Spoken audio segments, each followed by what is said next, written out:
Hi everyone, this is Levi. In this video, I want to talk about Jupiter's upcoming transit through the sign of Scorpio.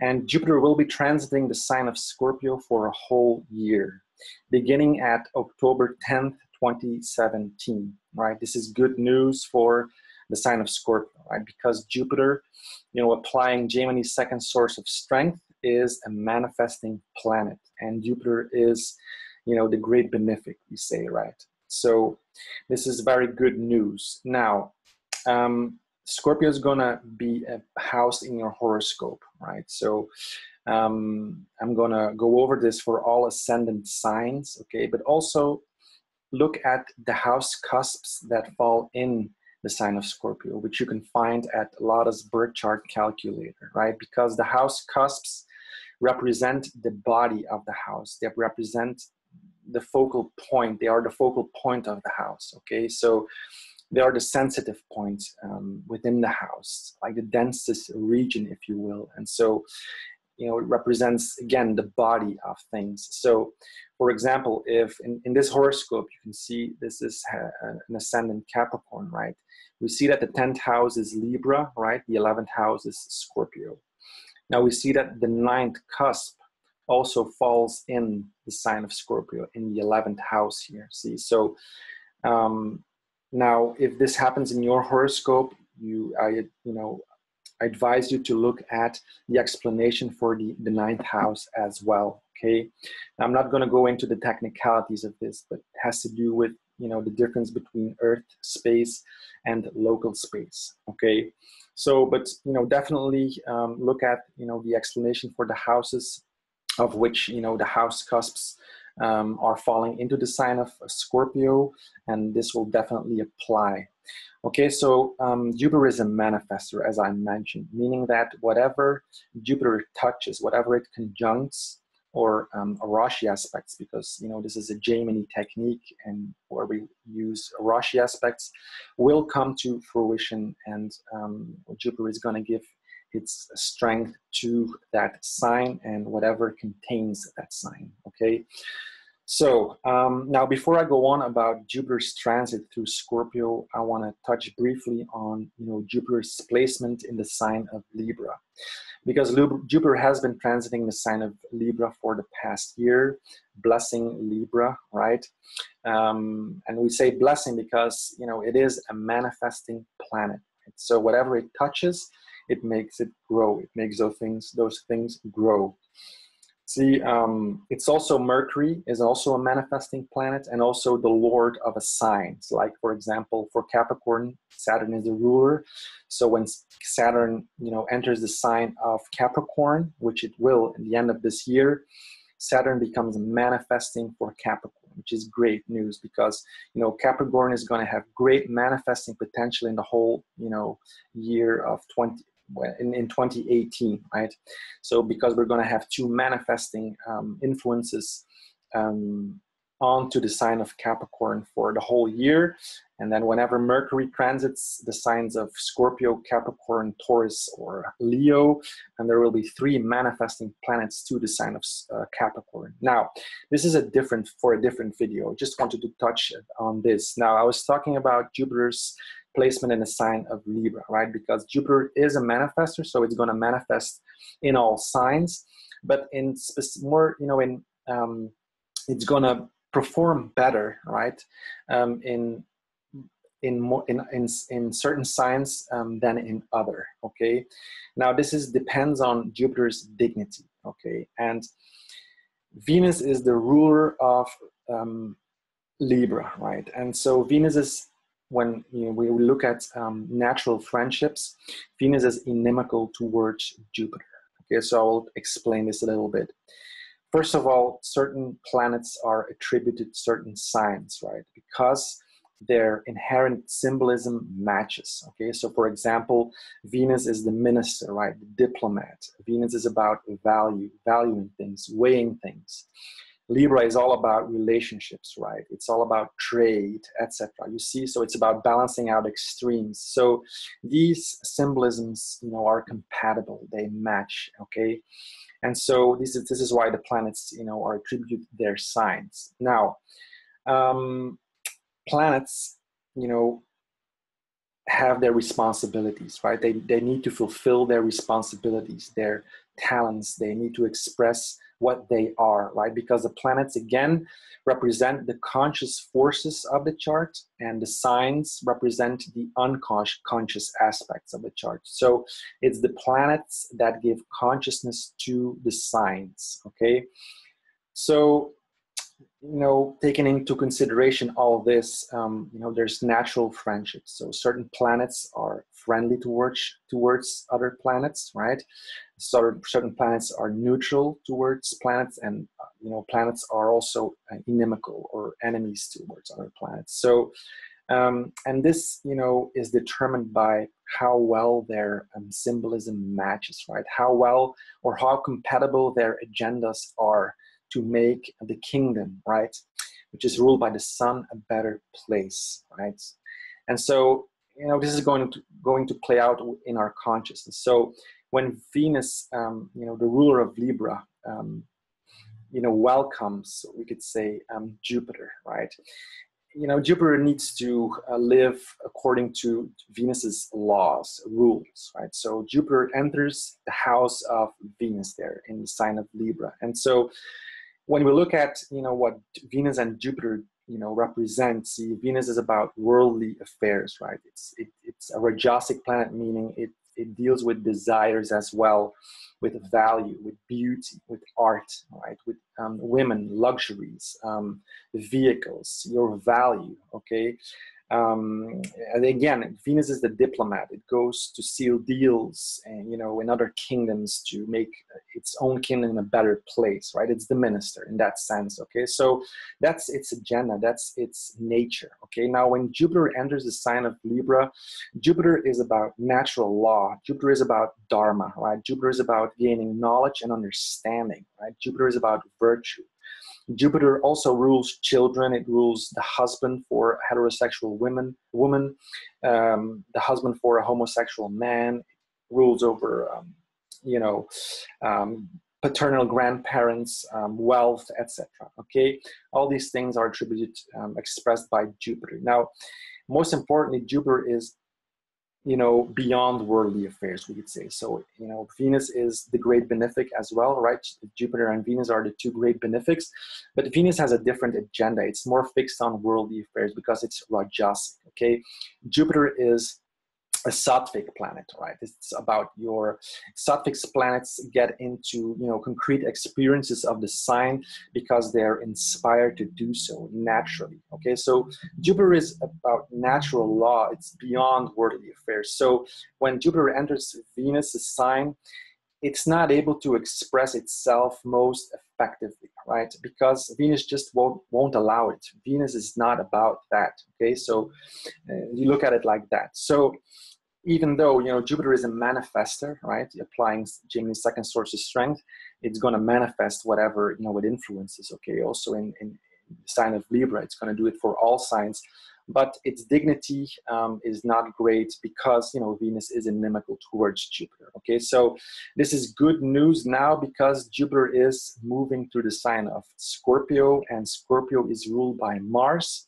And Mars is a natural friend towards Jupiter, okay? So Mars is going to help, it's going to enforce Jupiter's expression, Jupiter's, you know, possibilities, Jupiter's agenda, because they're friends, right? So Mars is all about logic, about solving problems, right? Mars is the surgeon. Mars, you know, is whatever is within your consciousness, Mars is going to exert that onto the world, onto things, you know.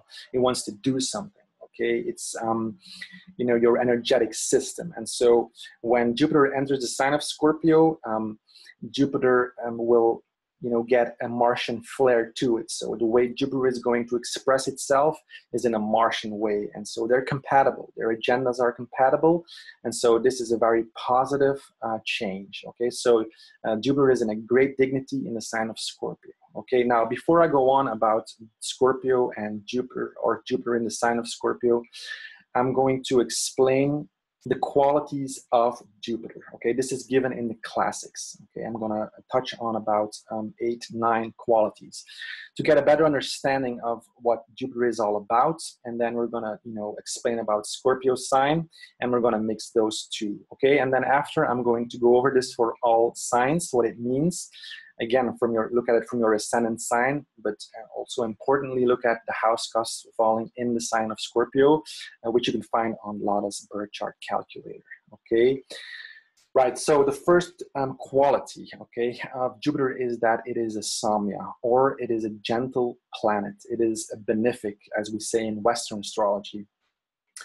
Benefics are all about ease, right? Bringing things in a gentle way. Okay, so malefics like Saturn and Mars, you know, they bring things, but in a malefic way. It's always going to be involving some, you know, hard work or resistance, or they bring it in a less comfortable, pleasant way. Okay, Jupiter is not about that. Jupiter is a gentle planet. Okay, now benefics and malefics both can give as well. They can take. Okay, they can take as well, because, you know, for example, and I give 2 examples. And there's a Gemini technique to determine the amount of children, right? And Venus in that story, Venus, one of the 2 great benefics, is a destructive planet. It's a planet that prevents conception to take place, that prevents childbirth to take place, because, you know, we can say that Venus is, you know, about a, you know, all about a comfortable life, right? So, and children are all about, you know, hard work, and you see, and so, you know, and also if you look at mythology, you know, the benefics can definitely take things away. So, right. Also, another example is that in Venus Jupiter Dasha, for example, and a Dasha is a planetary period, right? It is a period, you know, certain planets are ruling certain areas in your life, and during that Dasha, during that planetary period, these areas become center stage, right? These karmas will come to fruition, and new karmas will be forged, etc. Okay, so in Venus Jupiter Dasha or Jupiter Venus Dasha, you know, there's a great potential for spiritual development, but people tend to, you know, it tends to play out that people have to let something go that is very close to their heart, right? So these are, you know, would say, you know, Jupiter Venus, it's going to be a magnificent time because they're the 2 great benefics. But, you know, in order to grow, we need to let things go, right? And so in Jupiter Venus Dasha or Venus Jupiter, this tends to play out. Okay, so just, you know, making a point that benefic, malefic, both can give things as take as well, and as they can take things. Okay, but, you know, most importantly, Jupiter is a gentle benefic planet. Now, the second quality is that Jupiter is a masculine planet, and masculine planets want to do something on an external level. Okay, they want to do something in the world. Okay, masculine. The moon is a feminine planet, and the moon is all about internal fulfillment, right? You know, it's all about personal fulfillment and emotional, you know, balancing out on an emotional level, etc. Okay. A third quality is that Jupiter is a sattvic planet. Okay, sattvic planets, as I mentioned before, you know, going to concrete experiences of the sign because they're inspired to. Okay, it's because of who they are, right? That is and so, you know, there's 3 sattvic planets like the sun and the moon and Jupiter, right? The sun, the king, right? The light of consciousness. The moon reflects the light of consciousness onto the world, right? Onto matter. And Jupiter is, you know, the guru, right? The great teacher, the one that gains understanding and depth. And so whatever it influences, it will try to understand about that sign, about what is in there, okay? So it's a sattvic planet. It's an inspired planet. Jupiter is a highly creative force, okay? So in that sense, again, it's all very positive, okay?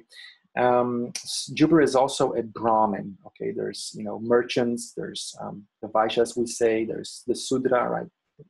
Saturn is a Sudra, it's a laborer. It deals with, you know, pains and, you know, where we need to pay our dues and where we need to take responsibilities, etc. Okay, but Jupiter is a Brahmin, and Brahmins are all about, you know, contemplation, emotions, feeling.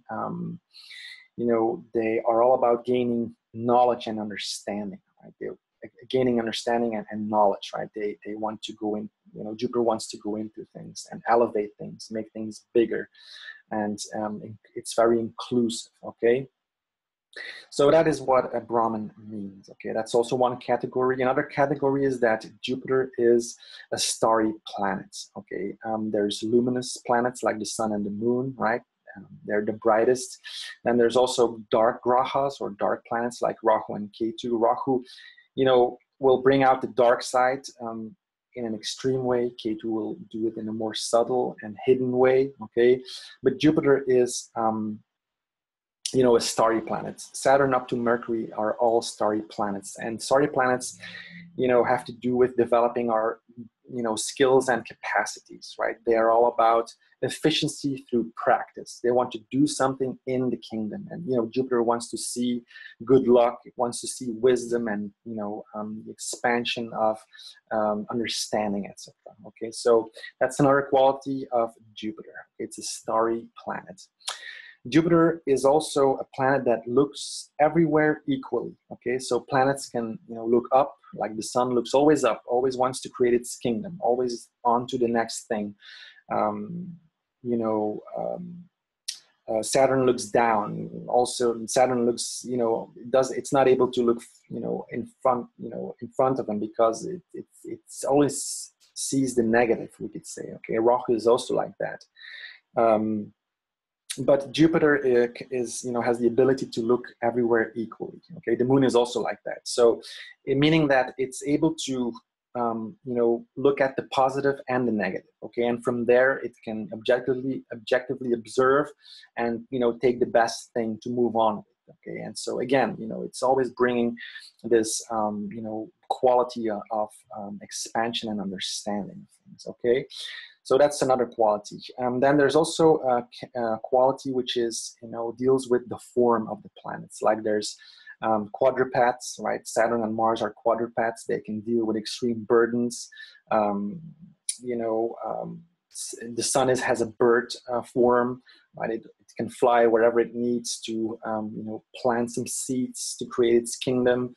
The moon is a creeping form, right? The moon just takes whatever it needs to survive. It's very adaptable and this kind of thing. Jupiter is a biped. It's a human form, right? It stands on two legs, we could say. And humans are known for, you know, being the longest distance land dwellers. Okay, so they can endure things and they can stay focused on the path, right? And they're all about long-term planning. So Jupiter is about long-term planning. So that's also an important quality of Jupiter, right? Jupiter is also a moist planet. You know, there's dry planets, there's wet planets, and there's moist planets, which are, you know, a combination of dry and wet. The sun, for example, is a dry planet. Okay, so the dry planets are about, you know, the truth, rationale, objectivity. They're not necessarily the most sensitive. Okay, the sun is like that. Moon is a wet planet. Moon is about comforting. Wet planets are about comforting, soothing, right? More internal fulfillment, this kind of thing. So Jupiter is a mixture of the two, and, you know, the special quality is that it's able to hold things. Okay, it's dry and wet, so it's moist. So this is another very positive, you know, quality of Jupiter. So you can imagine that, you know, it's no coincidence that Jupiter has all these qualities, right? You know, Jupiter to be the great benefic, right? Even though the classics say that Venus is the great benefic, but, you know, Venus has more to do, is Rajasic, so it has more to do with worldly affairs, and, you know, desires, you know, tend to sneak in there as well. And, you know, when Venus gets into, you know, the sign, it always wants to get some pleasure out of it, okay? So that's one other quality. And then, you know, there's the quality that Jupiter is, you know, a manifesting planet, right? Which is very important, applying Gemini's second source of strength, okay? So, you know, this is some information about what the classics have to say about the quality of, or the qualities of Jupiter, okay? No coincidence there. Now, let's look at the sign of Scorpio. What does Scorpio you know, stand for? What does it mean? Now, we all, you know, I think most of us know that Scorpio is the you know, eighth original sign of the zodiac, right, which deals with transformation, you could say. Okay, the eighth house is the house of transformation and transmutation. Okay, transmuting needs and desires that are not able to fulfill us. Okay, and so Scorpio is a water sign. Okay, so water is always related to spiritual growth. Okay, it's therefore also a moksha sign. Moksha means liberation, right? The fourth, the eighth, and the 12th houses or signs, right? The water signs are the moksha signs. They deal with liberation, getting, you know, away from the troubles of the world, we could say. And they're all about, you know, they're water signs, so they're all about contemplation. You know, it's also gaining knowledge and meditation. And you see, Scorpio is also a Brahman sign. Right? Jupiter is a Brahman planet. Scorpio is also a Brahman sign, so that's compatible. So, and you know, they deal with, you know, contemplation and emotions and getting deep into things, right? And so we know this about Scorpio. Now, the eighth house, you know, sudden transformations, ups and downs, you know, deep spiritual potential, right? The classics say that the water signs have the greatest potential for spiritual development. It is the sign of the occult, right? The things that are under the surface, right? Taboo. It deals with the dark side. See, Scorpio is all about developing psychological integrity, okay? Becoming psychologically healthy.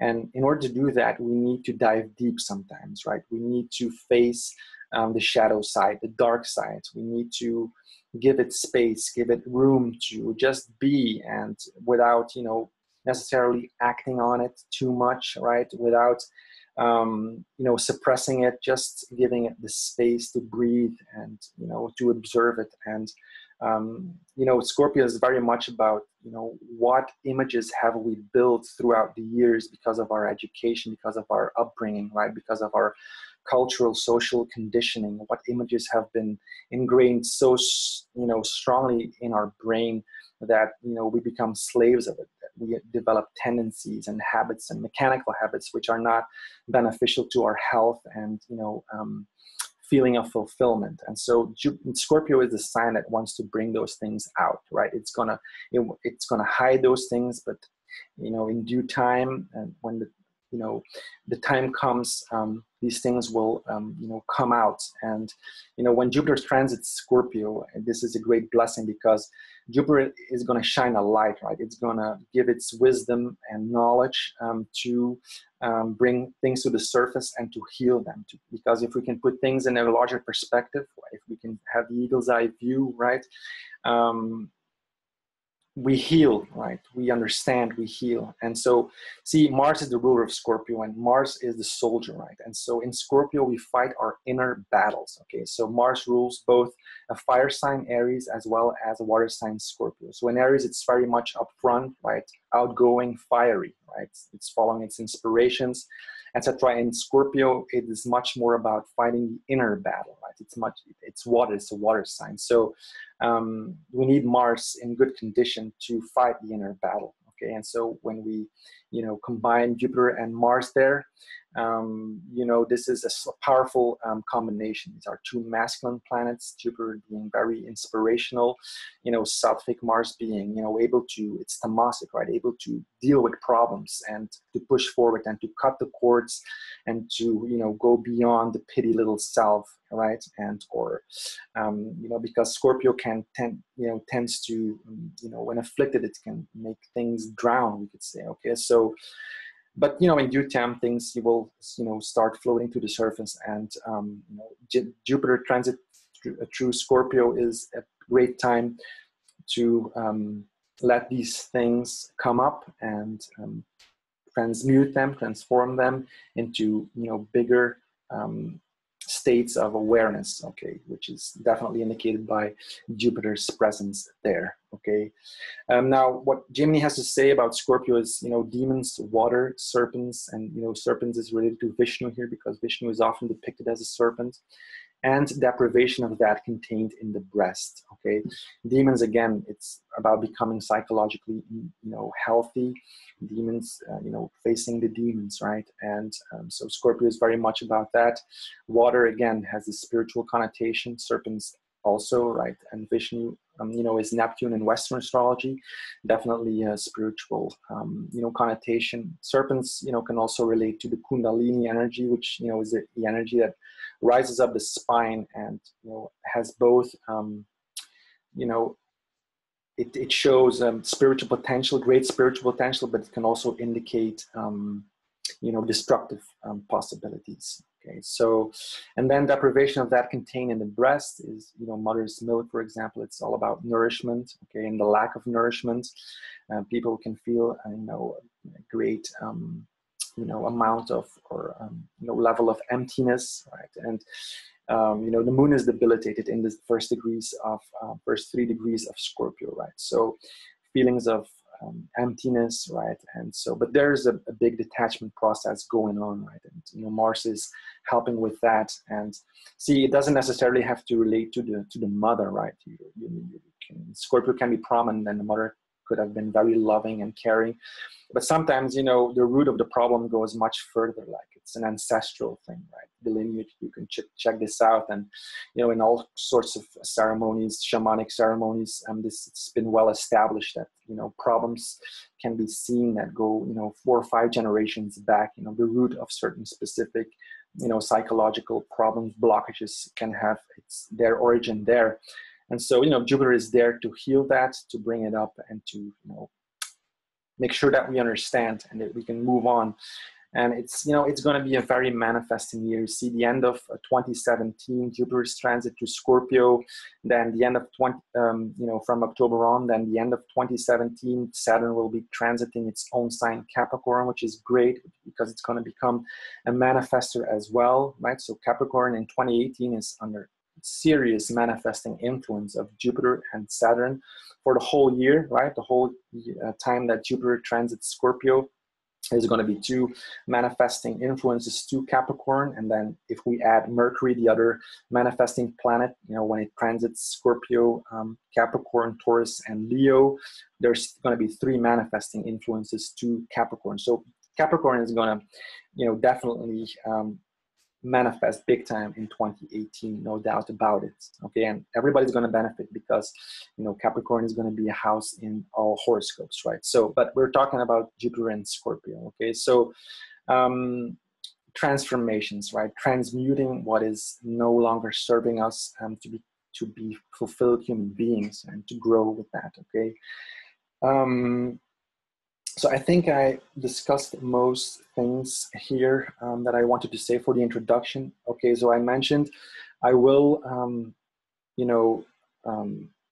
talk about this, what it means for all ascendant signs. Okay, hope I'm not forgetting anything. But okay, I think that's enough. Talk to you in a couple of minutes. Bye. Okay, now before I go on about explaining what it means for all ascendant signs, I just want to correct something. In the beginning of the introduction, I talked about the importance of looking at the house cusps that fall in the sign of Scorpio, and then you can look at the explanation for these houses as well, because they represent the focal point of that house, right? They represent the body of things. Okay, so. And I said that, there's a difference between Earth space and local space. Now, that's not correct. I'm having a little trouble with the Mercury retrograde, right? So there's a difference between Earth space and zodiacal space, okay? Zodiacal space is, the zodiac is formed, by the intersection of the ecliptic with the celestial equator, right? At the time of the vernal equinox, right? This is where Aries starts, right? And we draw, 12 equal portions of 30 degrees, and this is the zodiac, right? So, and the moment you were born, the tropical sign that was rising on the eastern horizon is your ascendant sign. Okay, so we have this, we have zodiacal space, right?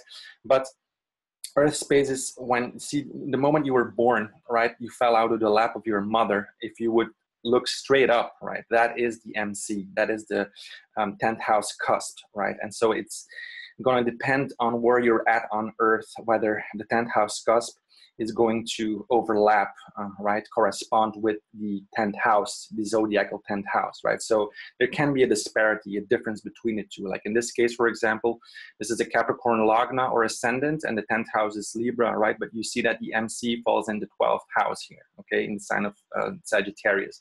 So there is a difference there, right? Okay, so, and that's the difference. This is my point being. So it's important to look at the house cusps that fall in the sign of Scorpio as well. Okay, so here in this case, there's the 9th cusp falling in sign of Scorpio. So Scorpio is the 11th house. So you're going to look at the explanation for that. And also the 9th house, right, which is indicated here by the 9th cusp, the focal point. So it's going to have an, you know, a significance for you in your horoscope, if, you know, depending on what house cusps fall into the sign of Scorpio. Okay, so just wanted to clarify that. Then I'm going to just touch briefly on some other, you know, thoughts about Jupiter in the sign of Scorpio. Okay, so as I mentioned, Jupiter rules children, right? The husband for heterosexual woman, homosexual man, paternal grandparents, and teachers, gurus, right? It's also your wealth. So in the sign of Scorpio, this, you know, it's the original 8th sign of the zodiac. So Scorpio, you know, when we look at Brihat Parashara Shastra for the 8th house gives also, you know, cheats. Okay, so in respect to teachers and this kind of thing, just be watchful, be careful who to trust, right? What teachers to welcome, we could say, right? And there can be deception involved as well. Okay, now Jupiter tends to, you know, expand things and bring light to whatever it influences, right? So there could be, you know, Scorpio teachers, kind of, you know, Scorpio, what is it, like teachers that have a Scorpion quality, right? Depth and very Martian in a way. Okay, so it can be very enlightening, but it's, you know, it's always good to just be watchful, we could say. Okay, also in respect to children and, you know, teenagers and people who go through, you know, transitions, you know, there can be things coming to the surface, right? Children that want to explore, you know, their shadow side, we could say, in Scorpio, right? And also Scorpio is the 8th sign, right? It's the, you know, house of life force, vitality, and intimacy and sexuality also. Okay, so like in respect to, you know, the husband, for example, these kind of things can come to the surface, right? There can be greater possibility for understanding and depth in respect to those things as well. Okay, same for the paternal grandparents. This is, you know, paternal grandparents is given in Gemini. So this is one of the indications of Jupiter. And also, you know, Jupiter is an indicator of wealth, and, you know, Scorpio is the original 8th sign. So the 8th house has to do with, you know, people, that money that comes in from other people and this kind of thing, inheritances, etc. Okay, so Jupiter in the 8th house, right, is generally speaking, right, is considered a good placement for devotion, like biting your teeth into something and, you know, staying focused on the path, right? Jupiter in the 8th is very much, you know, about that as well. So yeah, I think that's about it. So now I will, you know, go over what it means for all ascendant signs. Okay. Okay, Jupiter's transit through Scorpio, what does it mean? What does it hold for Aries ascendant? Okay, for Aries, this is happening in their 8th house. Okay, so now, you know, Scorpio is the original 8th sign. So the original 8th sign has to do with, the 8th house has to do with life force, vitality. Okay, in the classics, it is written as fortresses and strongholds, so becoming psychologically strong. Okay, the 8th house is the house of occult, the house of fighting the inner battle. Okay, going deep. Jupiter there can, you know, there can be coming teachers in there, right? Teachers, as I mentioned in the introduction, that have a Martian quality. There can be, you know, deception involved. There can be great depth involved as well. You see, whenever you go deep, you know, you always going to encounter the shadow side as well, okay? And it's important not to, you know, act on it, all right? And but it's important to give it a space and room for development, we could say, for bringing things, you know, to a close, to heal things, all right? And Scorpio is very much about that, and the 8th house is, you know, corresponding to that. It's, you know, has the same significations. You know, Jupiter can have to do with, you know, again, as I mentioned, children can go under transformation. There can be sudden changes in respect to all those the things that I'm discussing, right? So the 8th house has to do with finances that come to you from other people, right? The 8th house is also the house of corporations. So Jupiter in the sign of corporations, right? We could say like this, in the house of corporations. So expansion in respect to those things. Jupiter is all about expanding and gaining understanding and knowledge in respect to those things. So then, you know, teachers, as I mentioned, your wealth, you know, sudden changes, breaks, happenings, you know, good luck is also possible. The 8th house is very unpredictable, okay? So it's all about transformation. You know, things will shift, okay? They're, especially now, you know, we had the eclipses in August, right, which were very, you know, potent and strong.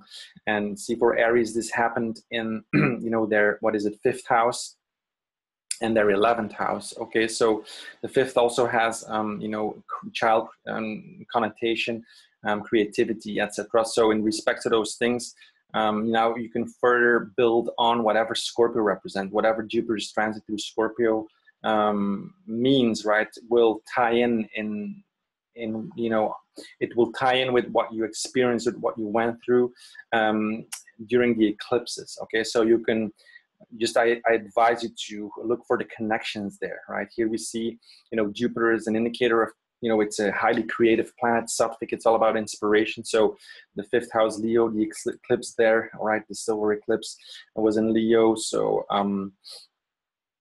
you know, it has also a 5th house connotation for Aries Ascendant, right? So, and it's also about children, creativity, and knowledge, okay?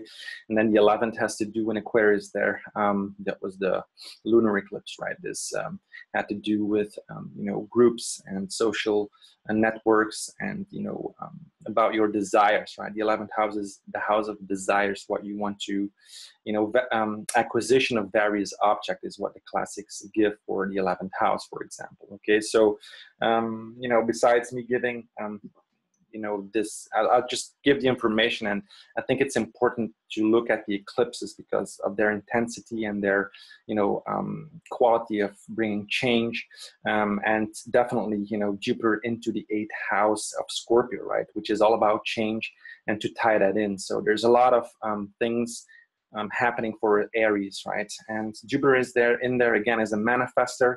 It is bringing understanding. It is bringing, you know, a high level of creativity.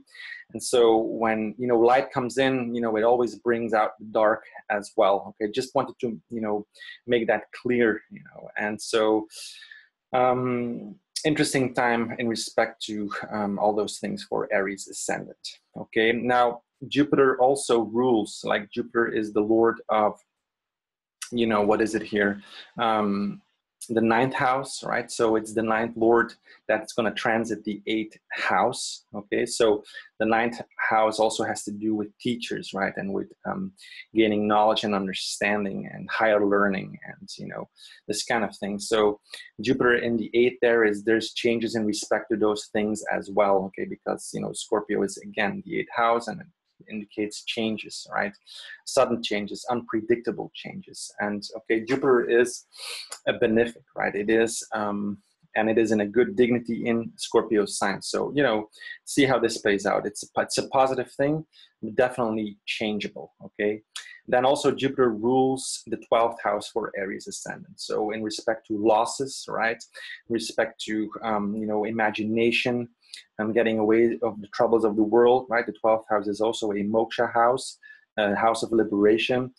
So the 12th board, which is, you know, as I mentioned, moksha, goes to the 8th house, which is also a moksha house. So there's going to be, you know, evolution. There's going to be creative changes. How should I put it?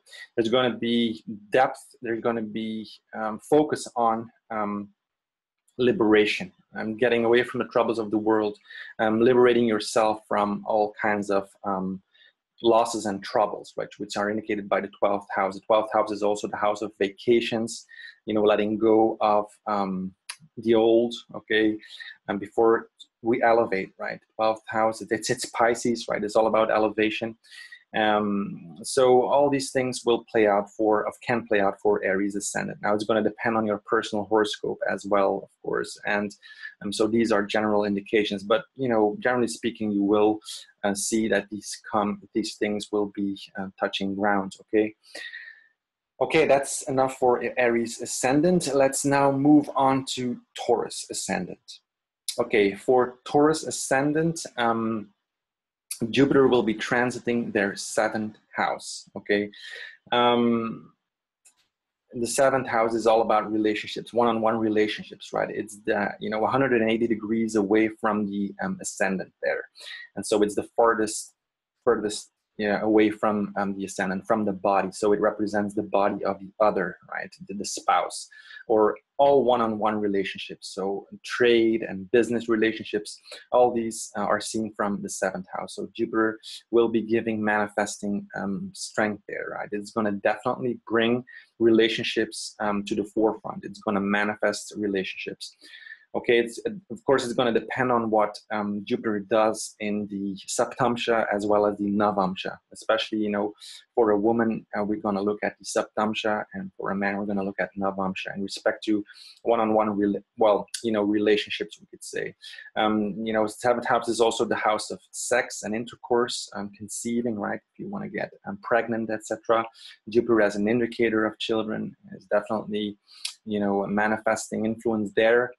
Okay, so it's happening in the sign of Scorpio. So you mix those combinations, these meanings well, right? So, but the 7th house is very much about whatever you project onto the world, right? And this is what you will get back. And so Jupiter is a blessing there. You can expect, possibilities and things that come to fruition there, okay? And there will be depth, right? Scorpio definitely indicates that. And again, Mars is there, so there's going to be cutting cords in respect to those things. At the same time, because of that, new things will come, because Jupiter is all about creation, creativity, creating the new, more understanding in respect to those things, in respect to your partner, your children, your grandparents, etc. Okay. Also, it can give more business relationships, right? Jupiter, as it's always expanding that. So opportunities in respect to those things, one-on-one relationships, and gaining understanding, right? Whatever you project out there, again, is the 7th house. So and Jupiter in there, magnifying this, and so you will learn much about yourself, right? Jupiter is looking at your 1st house. It's looking at your body. You're looking at your appearance, your swadharma, your natural inclination, who you are, what you want to achieve in this particular moment in time, right? And so a lot of opportunities for Taurus Ascendant, for sure. Okay, so now Jupiter rules for Taurus. What does Jupiter rule? It rules the 8th house. Okay, so we have the 8th lord in the 7th. Okay, the 8th house has to do with changes, right? Sudden changes, we could say. It's also, as I mentioned, a moksha house, right? It has to do with liberation, getting away from the troubles of the world. So the 8th lord, which is Jupiter for Taurus Ascendant, goes to the 7th house. So changes in respect to relationships is indicated as well.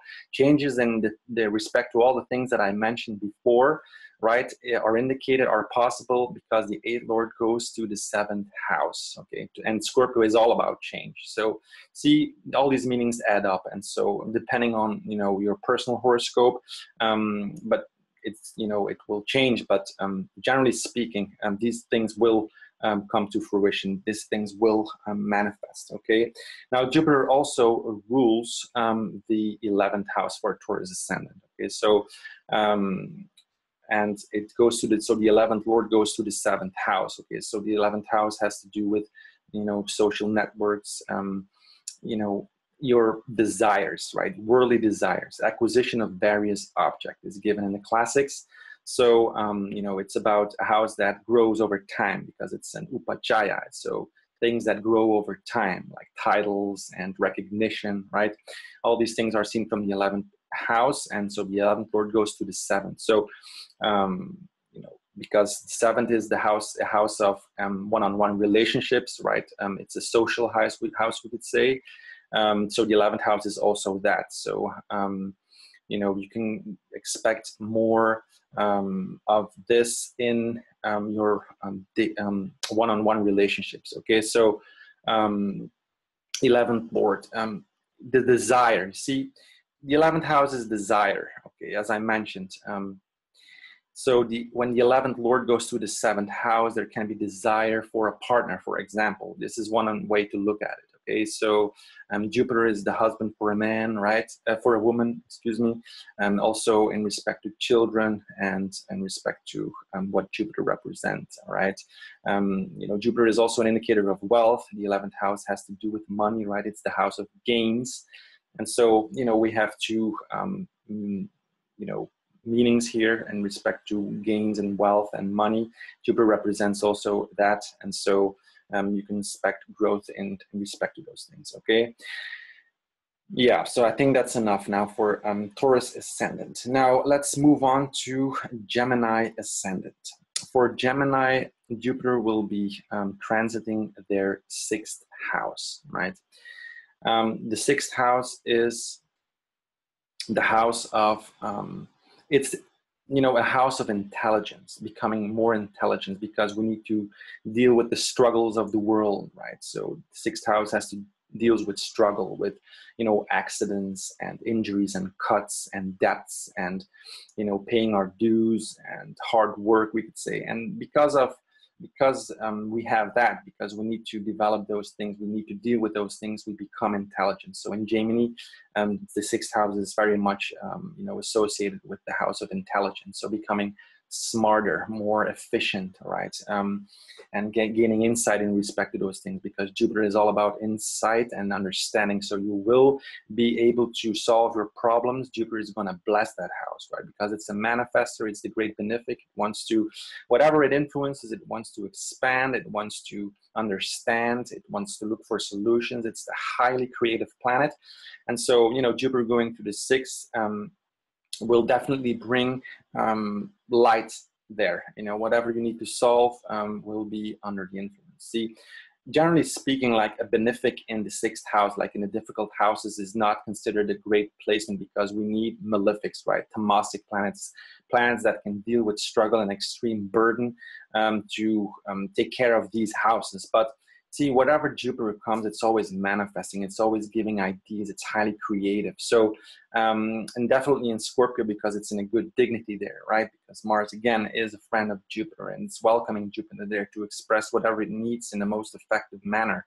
And so it's a very positive, you know, setting, you know. And see, all settings are positive in the sense that we need, they're there, right? So we need to learn from it. And but you know, you can expect opportunities in respect to those things, problem solving, healing, right? Whatever got injured, whatever debt you have, will lessen in, you know, because of Jupiter transiting Scorpio there. Okay, now Jupiter rules for Gemini Ascendant. Jupiter rules the 7th house. So we have the 7th lord that goes to the 6th house. So in respect to relationships, one-on-one relationships, the husband, the spouse, you know, in respect to sex, because the 7th house is about intercourse. Long distance travel is also important, right? Is also seen from the 7th house. The 7th lord goes to the 6th house for Gemini Ascendant. So, you know, it can, and also Jupiter is, you know, the indicator of spouse, children, all the things that I mentioned in the introduction.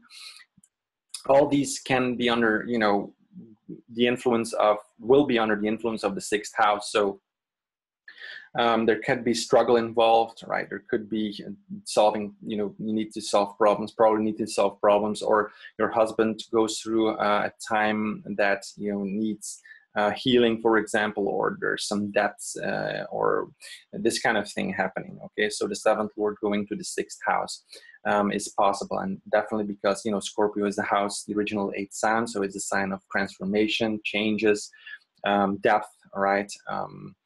Ruled by Mars, so Mars is also an indicator of you know, yeah, like accidents, I would say. Now, I don't want to, you know, be negative, but it's, you know, it's a possibility. But Jupiter is a blesser, right? It's the great benefic, and whatever needs to happen there, whatever karma needs to come to fruition, Jupiter will make protect that. Well, it's the best thing to have Jupiter in a sign, right? Because it's going to give its strength, its manifestation, and it's going to give its blessings. It's going to give its knowledge and understanding in respect to those things. So whatever needs to come up there will be blessed by Jupiter. Okay, so then for Gemini, Jupiter also rules the 10th house. It is, right? Yeah, it's in the 10th house. So in respect to career, in respect to the great deeds you perform, the respect you get, in respect to the actions of your father, for example, and authority figures, you know, there could be, you know, also some, you know, taking care of it. Can come to the surface that things must be taken care of. Okay, so the 10th lord goes to the sixth house as well. Okay, so becoming more efficient, learning about new things, right? Becoming more intelligent in 10th house affairs, right? And how to deal with earning respect, for example, how to deal with becoming more effective in the world, right? The 10th house is your deeds, it's the karma bhava, as we say. It has to do with your action in the world, you're performing your great deeds. So how to become more effective with that, right? It can be, you know, the 10th house and the sixth, right? How to solve problems in respect to those things. And Jupiter will be giving, definitely will be giving opportunities to grow in respect to those things. Okay, right, then that's enough for Gemini Ascendant. Let's move on to Cancer Ascendant. Now for Cancer, Jupiter will be transiting their fifth house. Okay, now what is the fifth house? The fifth house is the house of knowledge, right? You know, it's the house of you know, consistency, we could say, because, you know, it's ruled, you know, original fifth sign, Leo, is ruled by the sun, and the sun is all about consistency. Okay, and so Jupiter going to the fifth house, Jupiter being, you know, an indicator of children, fifth house, you know, in respect to children, there can be changes in respect to creativity, right? Because the fifth house is all about creativity, right? And children is one of the expressions of creativity, right? And learning new things. You know, the fifth house is also about amulets like yantra and mantra, and all these sorts of spiritual practices. So being consistent on the path, it will bring inspiration. The fifth house is a dharma house, right? It's a house of inspiration. And so Jupiter going there, learning new things, and Scorpio Sun is always indicating more depth in respect to those things. So it's a very good placement for Jupiter to be, right? And I mean, Jupiter is always, you know, it's the great benefic, right? It's always positive to have Jupiter in conjuncting a sign. And so, but because it's also a dharma house, and because Jupiter is a sattvic planet, right? It deals with inspiration. It's highly creative.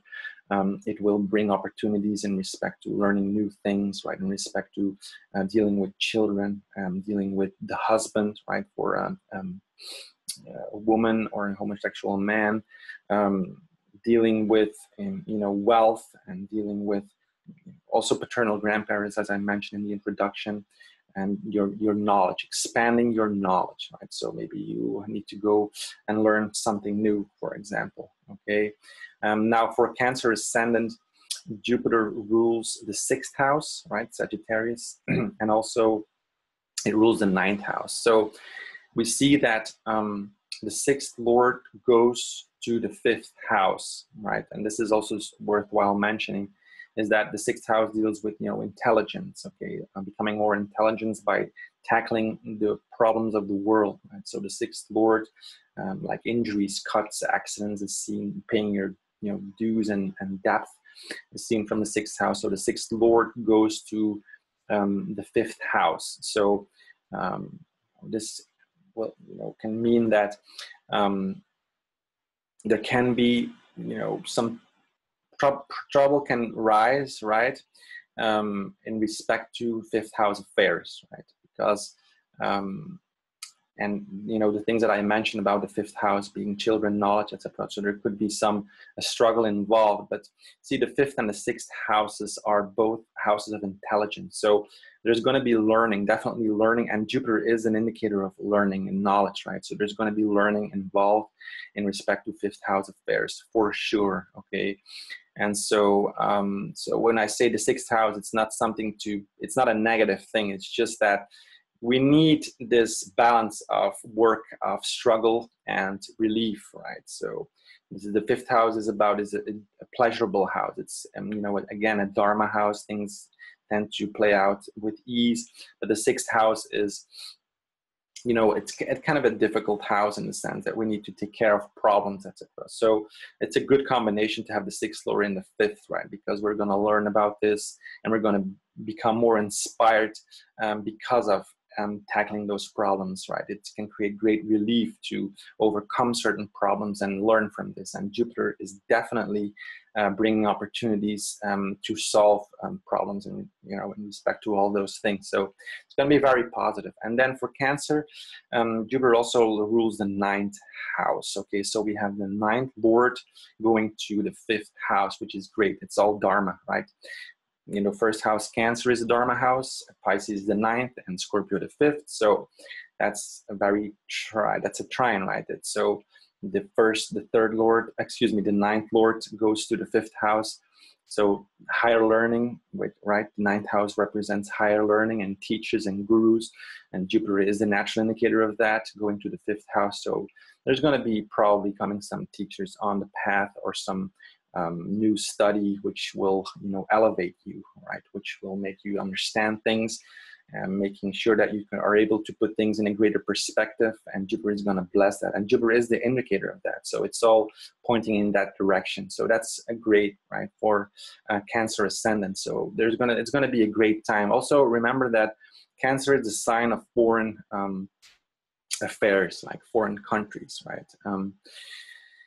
This is given in Gemini, so there could be some travel, because the ninth house is also about inspirational travel, of course, right? Going into the fifth house, maybe you go to a conference or something that inspires you, right? Because if we look at Cancer, you can also always take that into account, okay?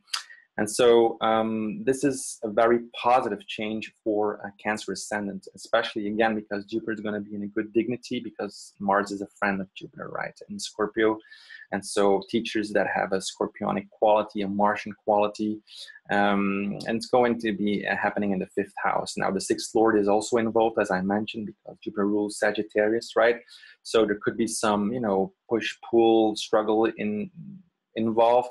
And you see that Saturn will be transiting, Capricorn at the end of 2017. So we're going to have the seventh lord in the sixth. It's going to move to the seventh. It's going to be very positive. And this also has a foreign connotation, right? Long distance travel. And so, when Saturn transits Capricorn there's going to be some relief in respect to, whatever Cancer had been struggling with, for sure. And then, sixth lord in the fifth is a nice change also. Okay, so it's going to, it looks very, very positive. This is my feeling. Okay, now let's move on from Cancer Ascendant to Leo Ascendant. For Leo, Jupiter will be transiting their fourth house, okay?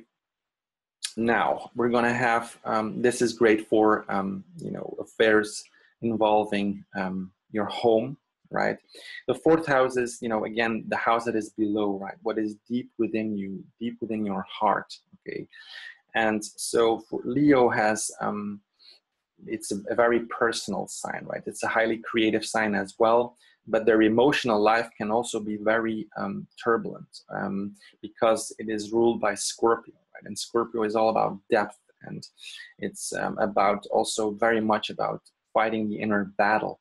And the fourth house is the heart, right? So Scorpio is, the heart is in the sign of Scorpio, we could say, and so there's great transformation going on. Even though, see, Leo is a consistent, I mean, it's ruled by the sun, and it's a consistent planet, right? So Leo Ascendant tends to be consistent, but at the same time, so it's this nice balance. The fourth house, whatever is deep within them, what they crave for, what is, you know, what their heart wants to express, is under the influence of Scorpio, right? So it's kind of nice to see how these signs balance each other out. And so, but you know, we have Jupiter transiting the fourth house, and this is great because, you know, fourth house is all about feeling happy, about your feeling, right? It's also nourishment, like, you know, the fourth house is seen, you know, mother is seen from the fourth house, right?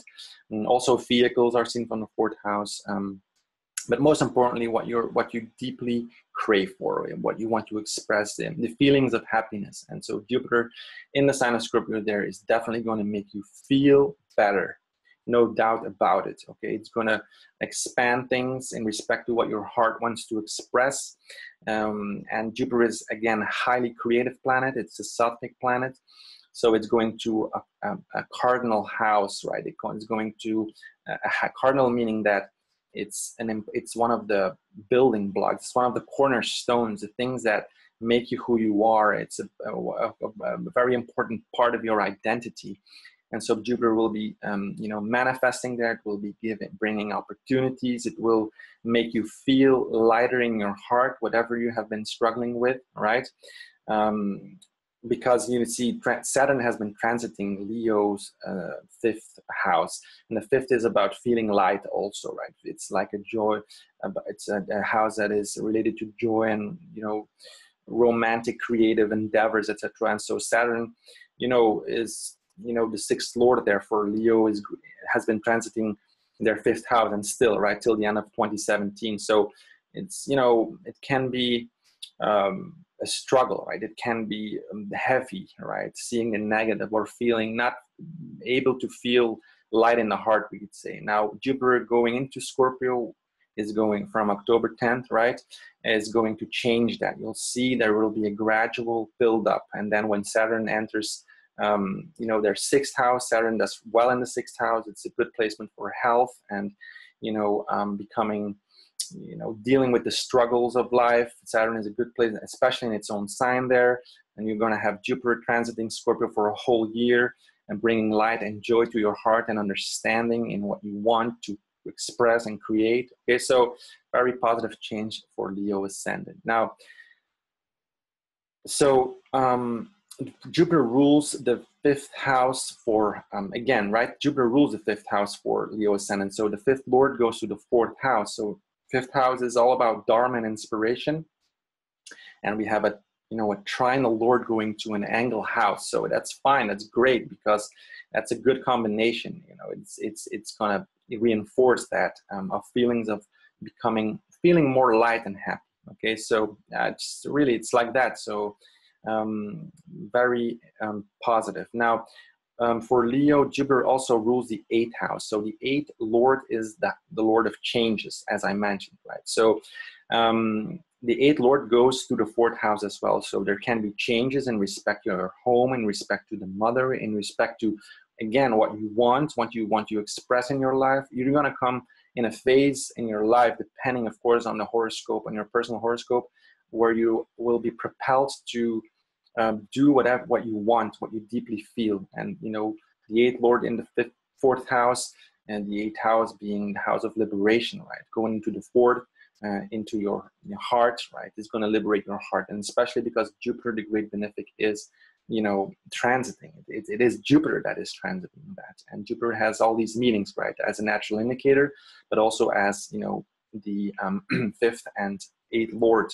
So we're gonna, you know, mix those meanings as well, and it looks very positive. Okay, again, because Saturn will be going out the 5th house for you, and it will be transiting your 6th house in its own house, which makes its dignity great. It becomes a manifestor as well, and it's good for health, and it's good for tackling problems, because we need malefics in the difficult houses to tackle the problems. Right? Okay, so great. Now, I think that's enough for Leo Ascendant sign, okay? Now let's move to Virgo Ascendant. For Virgo, Jupiter will be transiting their 3rd house. What is the 3rd house? There will be opportunities. Again, Jupiter is the great manifestor in respect to learning new things, in respect to, the 3rd house is Upadesha, learning new things, initiatory instructions, like learning the ABC, learning a new language, learning new skills, learning to play an instrument, right? The 3rd house is all about the performing arts, learning something new, okay? And it can have a technical quality, because the 3rd house is the house of technical intelligence, okay? The 6th is also about that, but it's more about tackling problems of the world. And the 5th house is all about your creative intelligence, okay? So Jupiter will be transiting the 3rd house, so learning new things. The 3rd house is, about competition, right? Ambition. It is the house of developing your strength and your will and your courage, right? It's ruled by Mars, and Mars is all about will and courage, right? So, so Jupiter will be expanding all those things. Also, the 3rd house relates to short trips, right? So Jupiter can make, that you need to travel more, like, Jupiter is always expanding. It's always means always more, we could say, okay?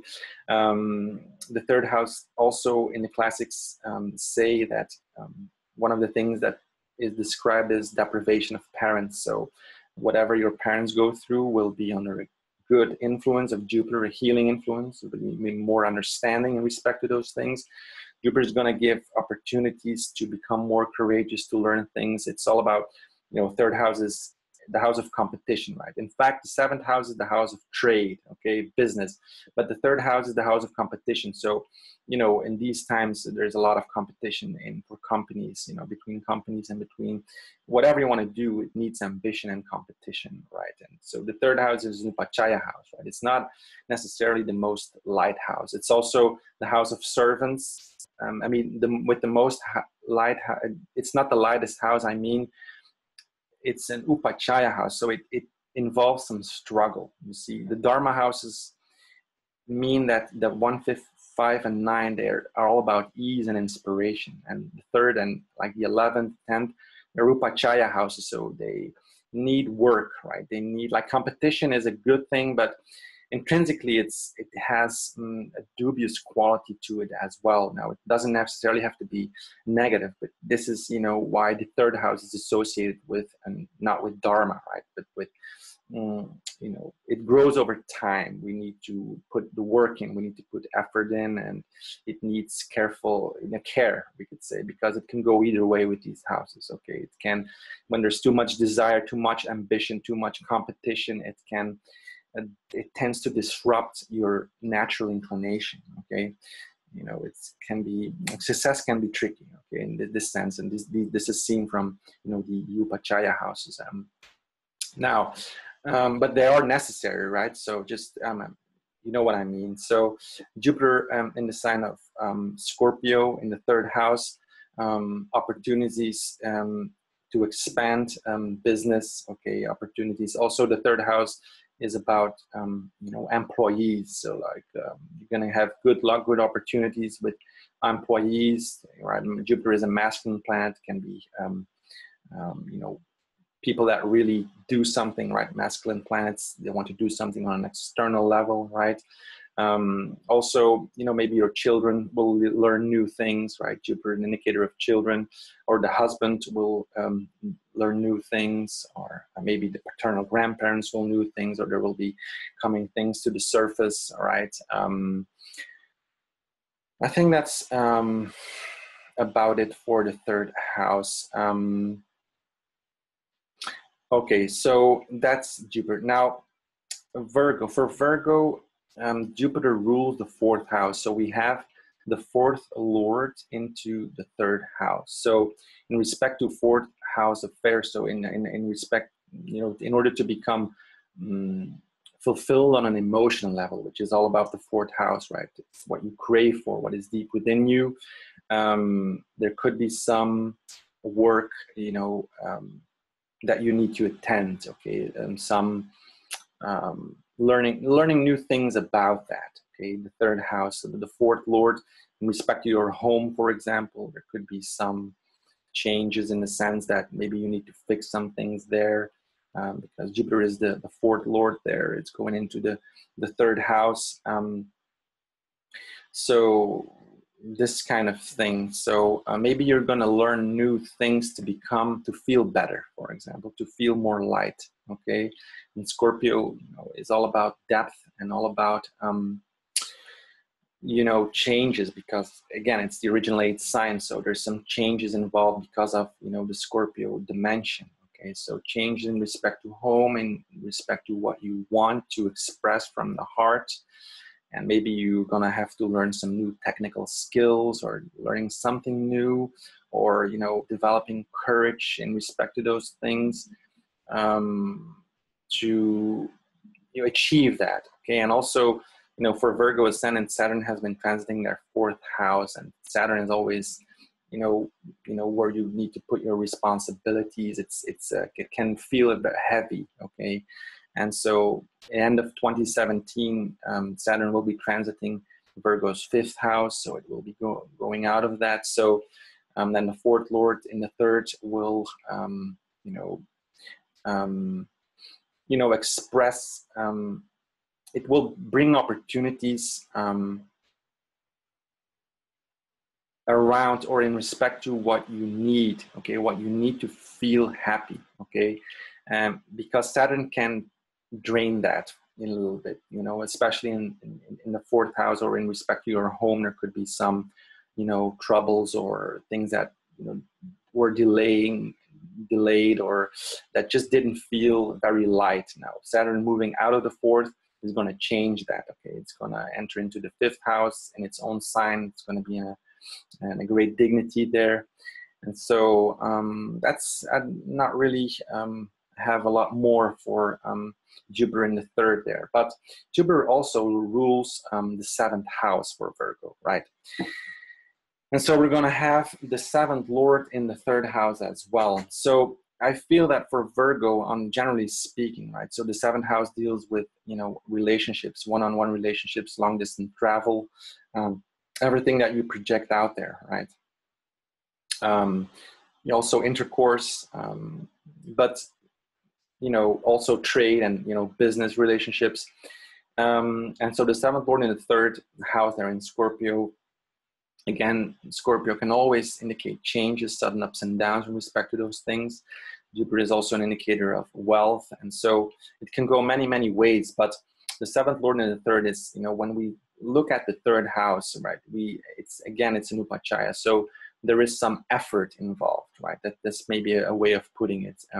So in respect to all these seventh house affairs, there could you will probably have to use your intelligence, right? The third house being a house of intelligence, to tackle whatever problems come up in respect to those things. Now, Jupiter is always a manifester, so it's going to manifest in respect to those things, but it will have this third house dimension to it, right? It will have this, the way to go about this will be in an upachaya way, meaning that you will have to put effort into it, right? And from putting effort into it and applying your intelligence, things will grow, right? And this is because the third house is an upachaya house. It's a growing house over time. So I feel that for Virgo, things will progress as Jupiter transits the sign of Scorpio. Okay, and Jupiter is the indicator of progress. It is going to make things manifest. It is going to make things grow in respect to all those things. But the way it's going to go, it will manifest, and it's also in good dignity there. So that's another plus point. But there will be it will require effort. Okay, effort and courage courage to and ambition and competition to tackle those problems, or to not really problems, but to tackle whatever comes up for you in respect to those things. Okay, so you know, the third house is always a little bit, you need to think about it a little bit, and it's not it's not a trine house, it's not a dharma house, it's a house that requires our a little bit of patience and work to go about, you know, to come to great solutions. Okay, that's enough for Virgo Ascendant. Now let's move on to Libra Ascendant. For Libra, Jupiter will be transiting their second house. Okay, the second house is all about whatever supports you on your life path, right? Whatever supports the first house is the second house, right? Jupiter is an indicator of wealth, right? So the second house is all about wealth, right? Your resources, whatever you need to support you. So the food you take in, right? Your close family, your close friends. You know, it's also given in the classics, collections, right? It's a, you know, an expression of wealth, gems and stones and this kind of thing. So, but, you know, look at it, whatever you need to bring you further on the path, your swadharma, which is the first house, right? So your natural inclination, what you want to express. So Jupiter is definitely a great placement in the sign of Scorpio because it's in a good dignity there. Mars is ruling Scorpio, so it will, you know, make Jupiter really act in the best way possible. Of course, it's going to depend on your personal horoscope, right? Because, you know, when we look at your personal horoscope, we're going to look at the divisional charts, which specifically relate to finances, for example, whatever you need and to, you know, make you stronger on the path. But it's a great placement for making more money, right? Whatever you need to support yourself. Maybe great friends, you know, will come into your life, or your friends will in some way be very Jupiterian, right? They will support you. Maybe if you need resources, they will give it to you, this kind of thing. Scorpio, again, is the original 8th sign, so it deals with money that comes in from other people, but also what you need from other people. And it can also just be careful also because, you know, Scorpio has this, you know, dual extreme nature as well. But Jupiter going in there, definitely manifesting in respect to those things. Again, look at the house cusps that fall in there. So if the third cusp falls in there, for example, and look at the explanation for the third house as well. But you can expect gains in you know, you can expect gains on a financial level and on a psychological level. The second house is also the name you get, right? It's your value, in that sense, self-value, right? It's the name you get from your ancestor, for example, right, is seen from the second house, but, you know, it means also self-value, also on a psychological level.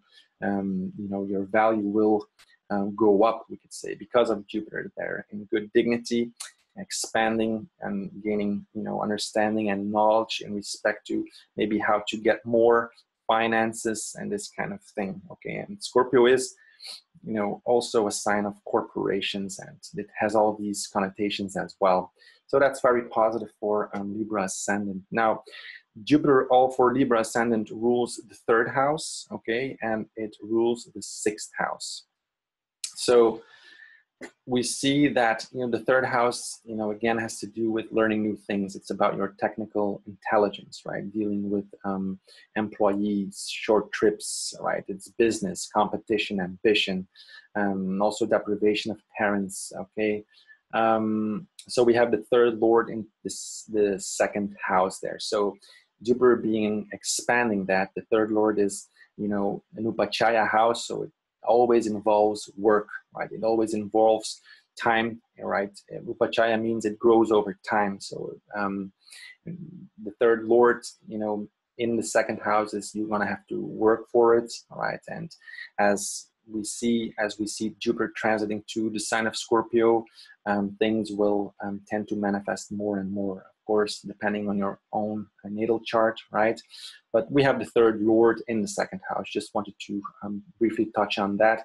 And also the sixth lord. So we have the two houses of intelligence, right? The sixth house deals with struggle and, you know, becoming more intelligent because of the struggle, right?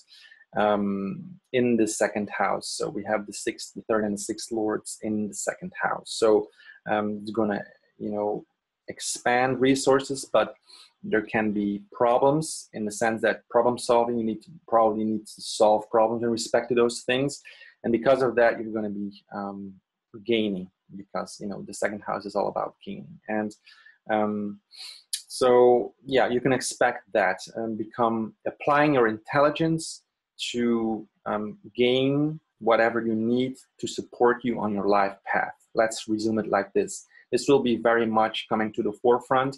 And again, it's going to depend on your natal horoscope as well, okay? Because we're going to have to look at the divisional charts. So, okay, I think that's enough for Libra Ascendant.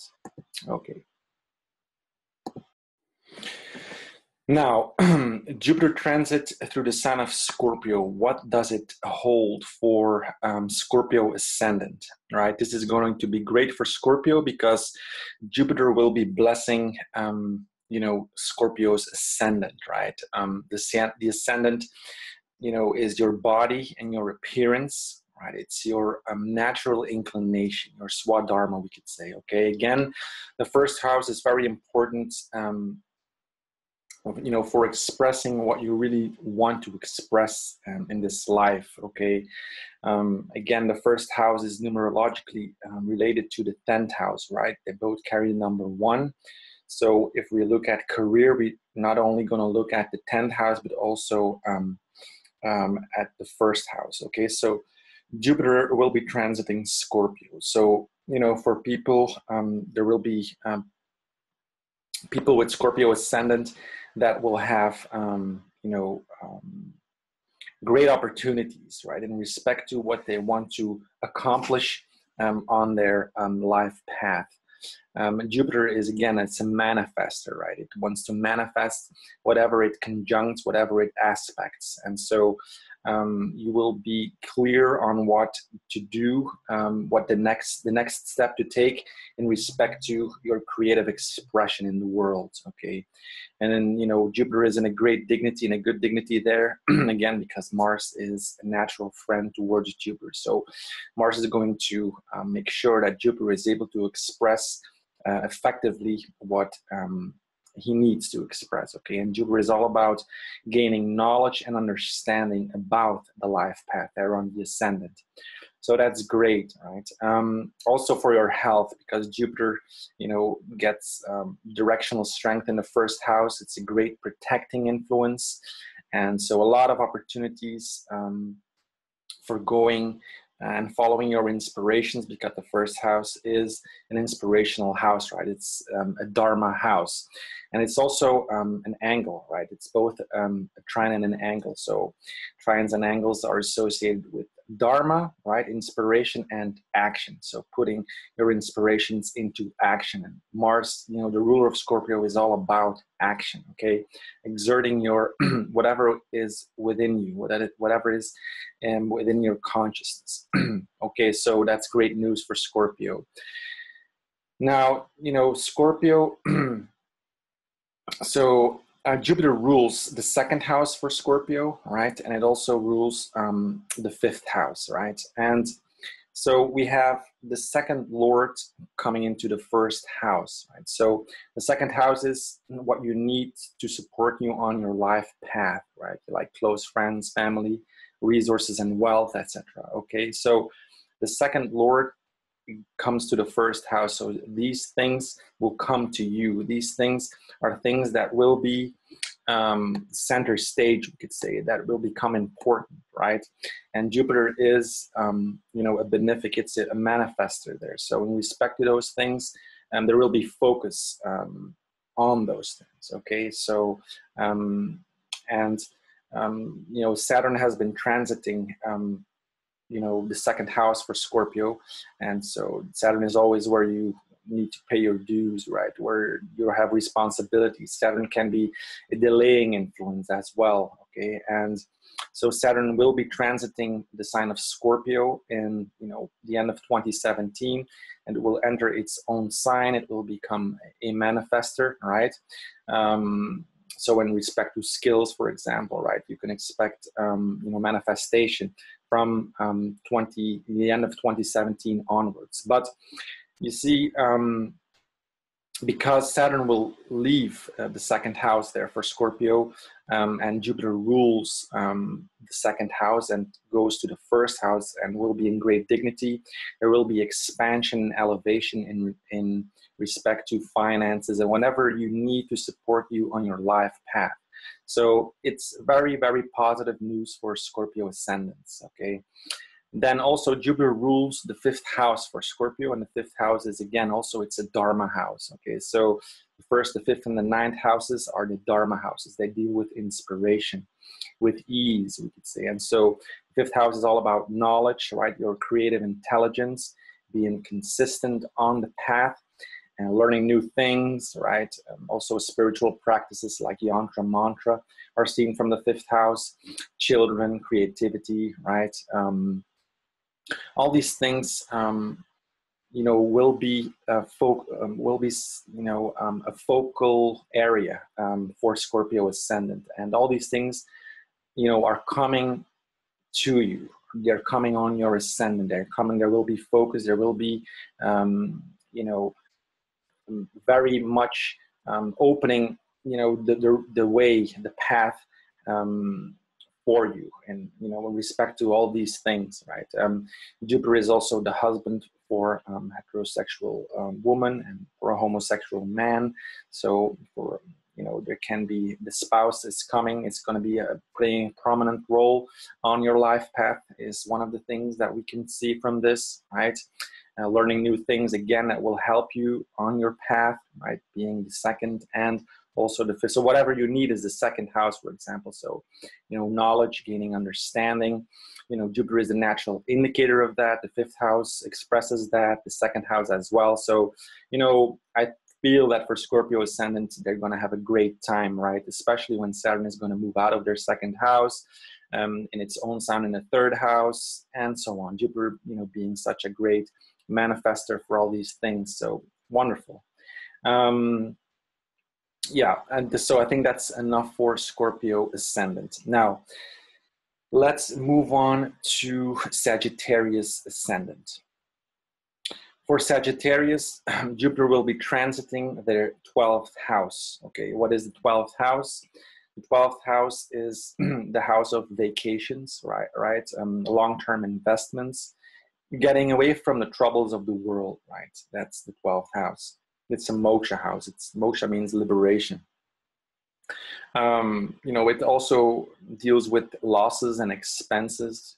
We always need to, let go of the old to renew and to become whole and to elevate, we could say, all right? This is also seen from the 12th house.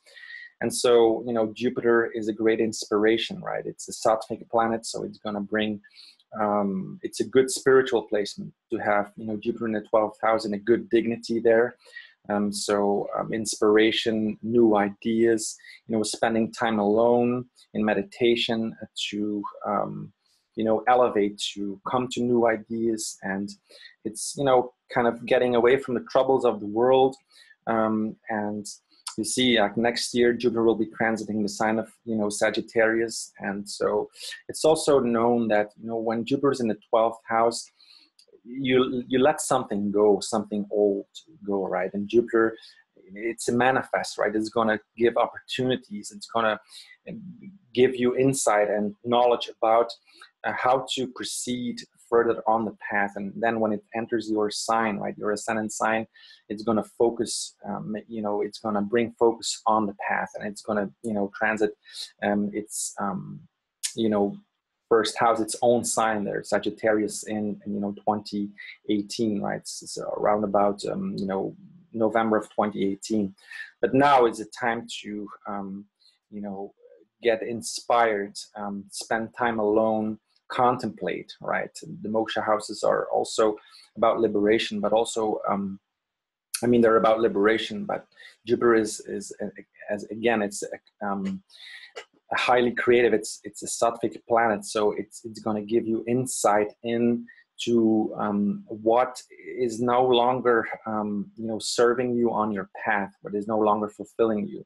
And then you see Scorpio, is the sign that deals with transformation and with changes also. Okay, so maybe you take some time off, maybe you prepare to close some chapters that will bring you to where you need to be, right? And see, Jupiter is also the indicator of children or the husband, right? Or teachers or this kind of thing. So you can, meet great teachers like with a Scorpion quality, right?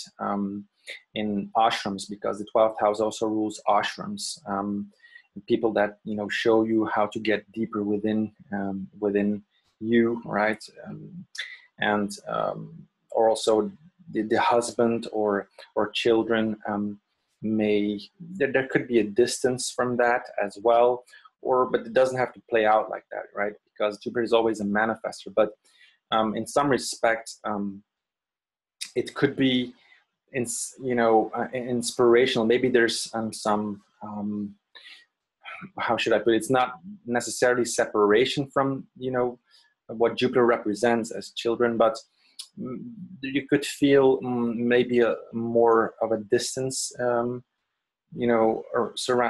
concerning these things, and because you're preparing for something new. Okay, and also Saturn has been transiting Sagittarius for the last couple of years, and the end of 2017, Saturn will be going out of Sagittarius. I mean, Saturn in Sagittarius, is it can be a delaying influence. It can be a heavy transits when Saturn is on your ascendant in respect to your health and your whatever you want to express. In your life path, in your swadharma, your natural inclination. And so you'll see that, Jupiter will bring inspiration, and the 12th house has to do with imagination, right? And it's beyond this world, we could say, like dreams and visions, and just take the time for this year to renew, we could say, to get inspired and keep it, it will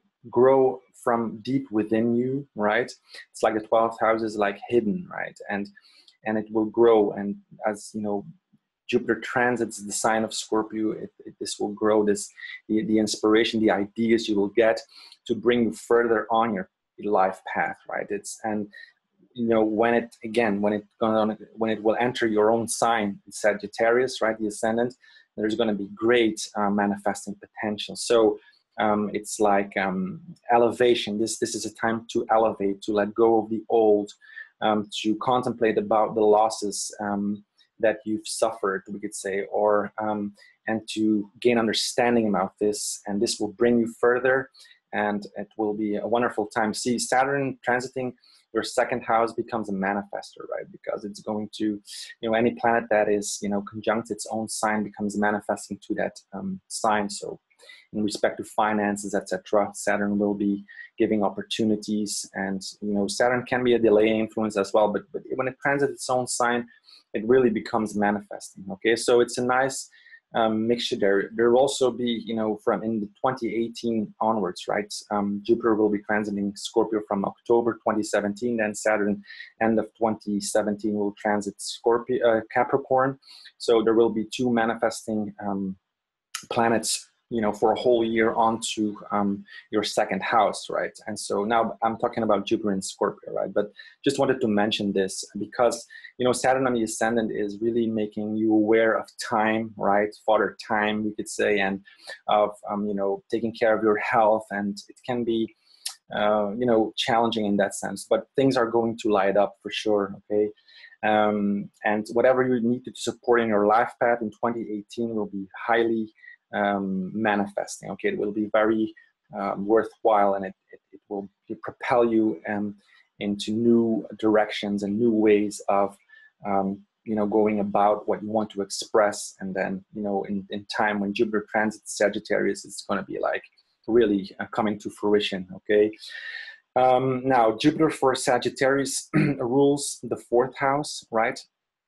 And it rules its 1st house. Okay, so Now, so it's the first lord in the 12th. That's what I mean with, you know, being away from the world, we could say, or feeling a little bit, you know, wanting to take the time to spend more time alone, right, to contemplate, because it's the first lord, right, your body and your path in the 12th house, right? So maybe you take a long vacation or something like that, or this kind of thing. You're going to invest, right? The 12th house is long-term investment. So the first lord in the 12th is you and your life path, how you see yourself, your inclination, what you really want to express, will be, you'll be investing time in it, because, you know, Jupiter is, you know, wants to, you know, invest time, right? It wants, it's how should I put it?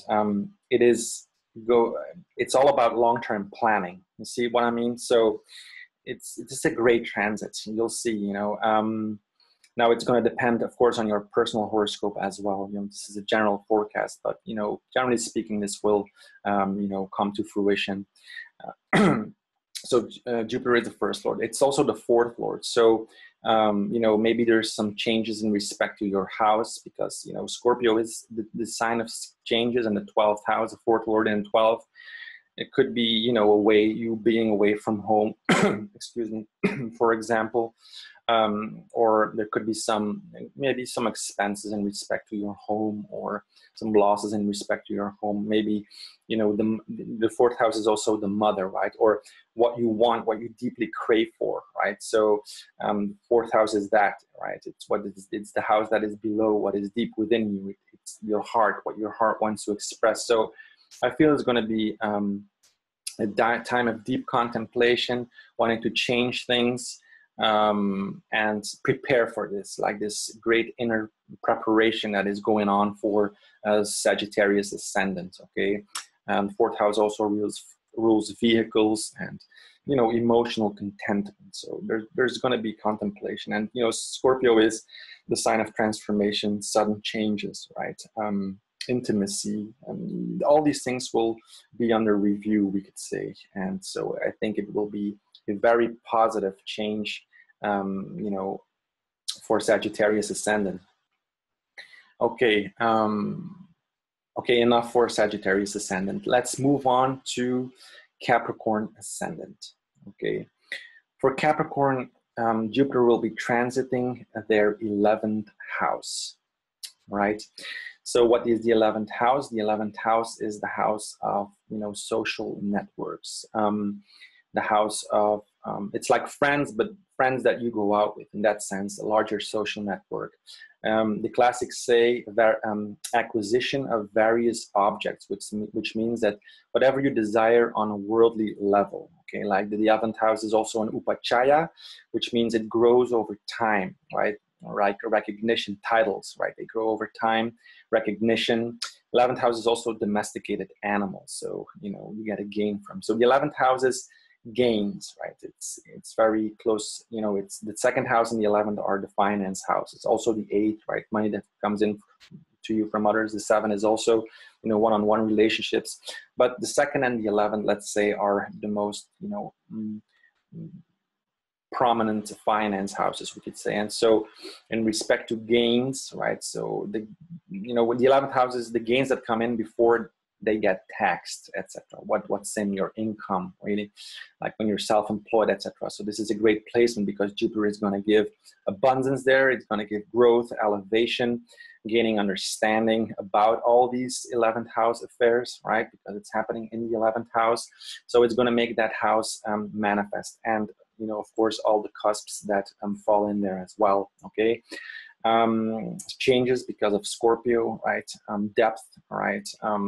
Scorpio is also a sign of, you know, transformation. So, you know, whatever needs to come out there, sometimes we need to face the shadow side of those areas in our life, but Jupiter is going to bring opportunities, understanding, and elevation for sure, okay? Now, for Capricorn, Jupiter rules the 12th house and it rules the 3rd house, right? It rules Sagittarius and Pisces. So Sagittarius is their 12th house. So we have the 12th Lord, right, going into the 11th house. So the 12th house is about losses and expenses, long-term investments, vacations, right, imagination, getting away from the troubles of the world, because the 12th house is a moksha house, or a house of liberation, right? So, and the 12th Lord goes into the 11th house. So there could be some, push and pull in respect to 11th house affairs, for example, because the 12th Lord is going to the 11th, the 12th house Lord is going to the 11th house. And so there could be some losses in respect to these things. There could be contemplation, and again, contemplation in respect to all these 11th house affairs, okay? Whatever you desire on a worldly level, right? This is the 11th house. So there could be some, Jupiter is a sattvic planet. So it gets involved with things because it's inspired to, okay? And it's a Brahmin, as I mentioned in the introduction, meaning that it wants to understand, and it wants to go deep within it. And in the sign of Scorpio, this is double emphasis, we could say. So these things will be under review, all these things, right? Jupiter is also an indicator of children and the husband, for both heterosexual woman as a homosexual man. It's, teachers, for example. So, and 12th Lord can indicate sometimes, the 12th house is related to, sometimes the people that go to 12th house dashas can, often feel a bit stuck, right? But see, we never get stuck without a reason, right? It's because we need to change, right? And just keep the eclipses in mind that happen in August, right? So, and try to tie what these eclipses meant for you. Try to tie that in with what Jupiter is going to do in the sign of Scorpio, right? So the eclipses happened for Capricorn in their 2nd house, right? And also in their 8th house, the second of finances, whatever you need to support you in your life path. And in the 8th house, there was an eclipse, right? The 8th house is the house of changes, right? Of sudden transformation, finances that comes in from other people, the occult, becoming psychologically healthy, becoming stronger, right, on the psychological level. So these things have been, under, the influence of the nodes, right? And so the nodes mean, they changes, they make things change, right? And Ketu is gonna, want to resolve some things, right? It's gonna want to withdraw from things, and Rahu is, going to expand it, explode it, right? Make it bigger than it really is, for example. And it's, where we're heading and where we have this compulsive need. And so if you look at, 2nd house, whatever you need on your life path, 8th house, becoming psychologically healthy and knowing what you need. And then you look at the 12th Lord, which is about release and letting go and elevate, and letting go before we elevate.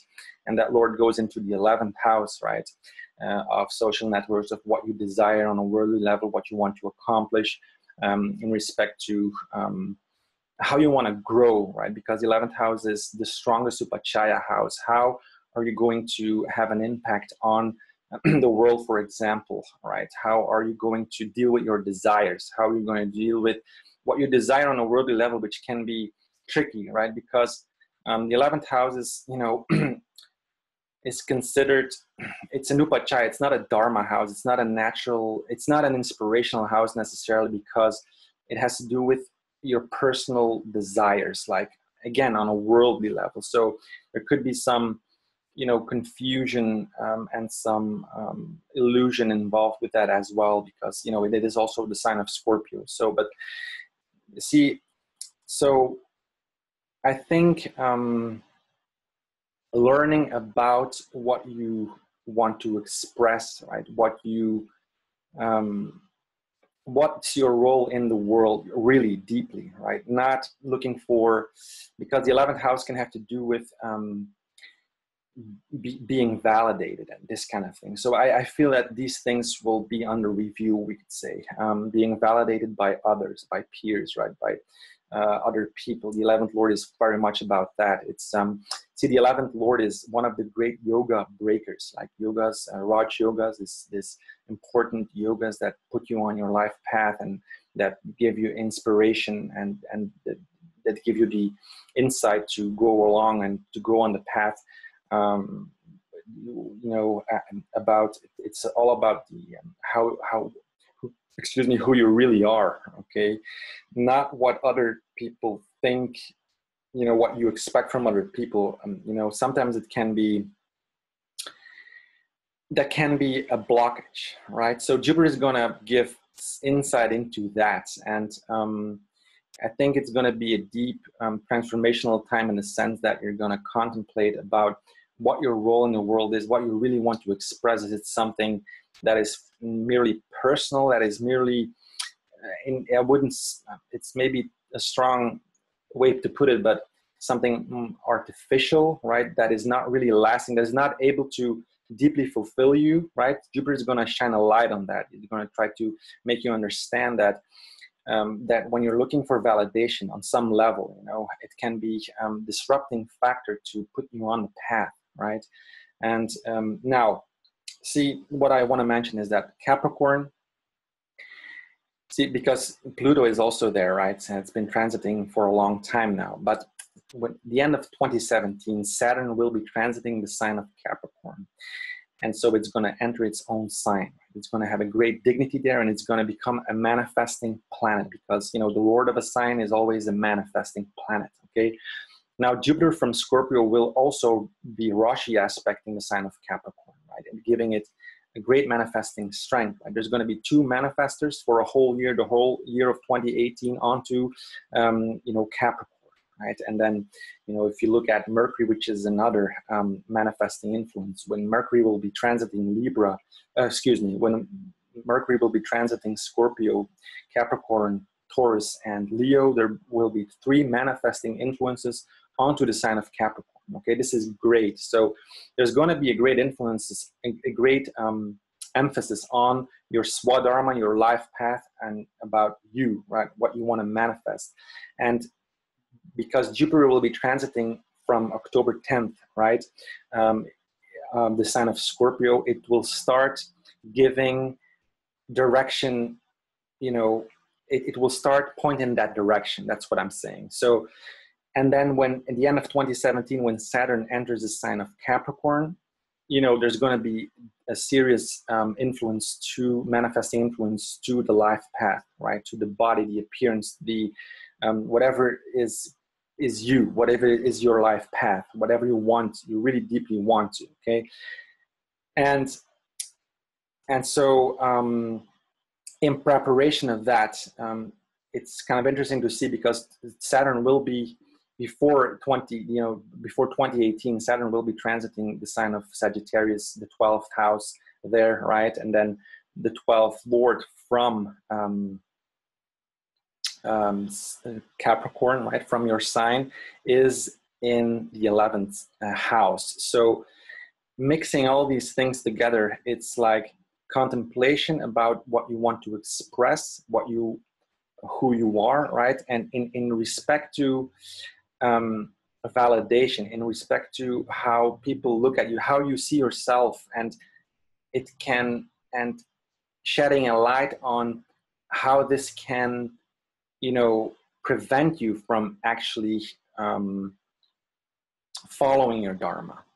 Okay, that's what I feel. Okay, it's maybe a long explanation here, and it's going to be an intense time for Capricorn. It's going to be very interesting. All these manifesting planets in 2018. Pluto is still there, so Saturn will be coming closer to Pluto as well, which is going to make things really intense, and so on. So I feel Capricorn is kind of it's a nice mix of things happening, astrological events happening for a Capricorn Ascendant for sure. Okay, I hope I made a little bit of sense for you.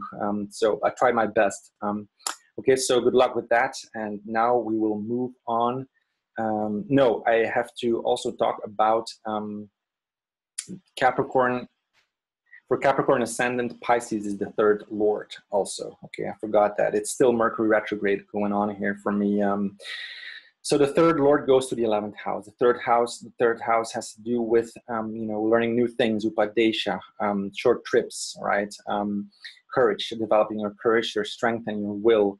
you know, dealing with employees, technical intelligence, all these things go to the 11th house. So learning about new things in respect to 11th house affairs, in respect to larger social networks, in respect to gains, how to gain more, right? In respect to